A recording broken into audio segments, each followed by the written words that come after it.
लाठी चार्ज हुआ है और अपनी डिमांड क्या है? सो जो लाठी चार्ज हुआ है उस पर मैं बोल चुका हूँ, इट वॉज वेरी ब्रूटल।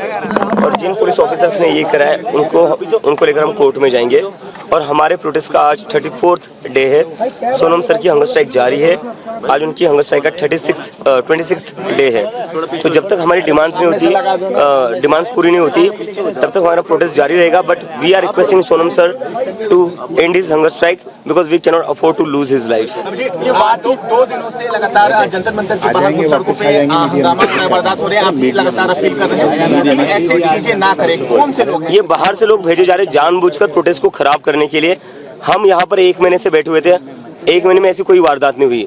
लेकिन अब क्या हो रहा है, जैसे ये प्रोटेस्ट बड़ा हो गया है तो ये बाहर से गुंडे भेजे जा रहे हैं बीजेपी द्वारा जानबूझकर लोगों को उकसाने के लिए। और यही लोग हैं जो पथराव करे बीजेपी के। पुलिस यहाँ पर पत्थरों के ट्रक लाकर रखती है, बीजेपी के गुंडे आते हैं, वो पत्थरबाजी करते हैं और फिर कॉकरोच जनता पार्टी के लोगों को बदनाम करते हैं। What about the discussion?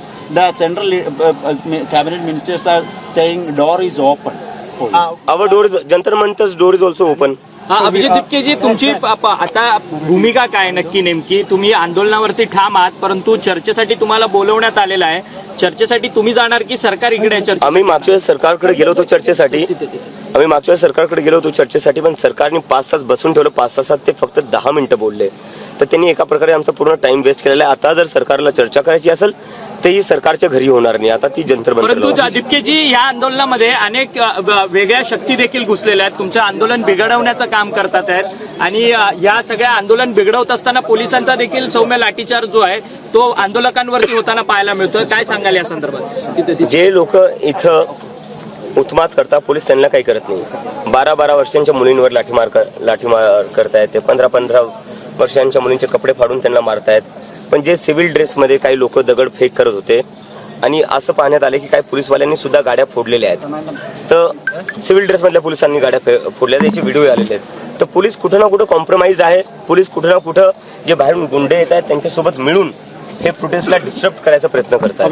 महाराष्ट्रात देखील मोठ्या प्रमाणात आंदोलन होताना पाहायला मिळतंय. मुंबईमध्ये राज ठाकरे, आदित्य ठाकरे किंवा अमित ठाकरे हे सगळेजण आता आंदोलनात सक्रियपणे सहभागी होतात आहेत. आंदोलक मुलांच्या पाठी उभे राहतात आहेत. आज प्रकाश आंबेडकरांनी महाराष्ट्र बंदची हाक दिली आहे, तर परवा पुन्हा एकदा दोन्ही ठाकरे बंधू एकत्रितरित्या आंदोलन करतायत. कशा पद्धतीने या सगळ्या आंदोलनाला बघताय आणि तुमचा जाहीर पाठिंबा काय तुमचा मेसेज आहे? माझा मेसेज हाच आहे जो मी आधीच म्हणत होतो की आता वेळ आलेली आहे. आपल्या सगळ्यांना आपले जे पॉलिटिकल डिफरन्सेस आहे ते बाजूला ठेवावे लागतील. आपले जे काही आयडिओलॉजिकल डिफरन्सेस आहे ते बाजूला ठेवावे लागतील. कारण की आता जो विषय तो खूप मोठा विषय, देशाच्या भविष्याचा विषय. जर आज आपण एकत्र येऊन आवाज नाही उठवली किंवा आंदोलन नाही केलं तर ह्या देशात वाचवण्यासारखं काही राहणार नाही. मुलांचं भविष्य वाचवण्यासारखं. मुख्यमंत्री देवेंद्र फडणवीस म्हणतात की मुलांच्या खांद्यावरती बंदूक ठेवून हा सगळा आंदोलनाचा प्रकार सुरू आहे आणि फेसलेस आंदोलन आहे अशा पद्धतीची टीका करतात ते. मुख्यमंत्री फडणवीसांना माझी एकच विनंती आहे, तुमच्या घराच्या 500 मीटरवर आकांक्षा चतुर्वेदीने आत्महत्या केली होती. पहिले तिच्या घरी जा साहेब, तिच्या घरी जाऊन भेटा. तिचे आईवडील आजही म्हणतायत की आमच्याकडे सरकारचं कोणीच नाही आलेलं आहे. तर तुम्ही तुमचं काम आधी नीट करा, नंतर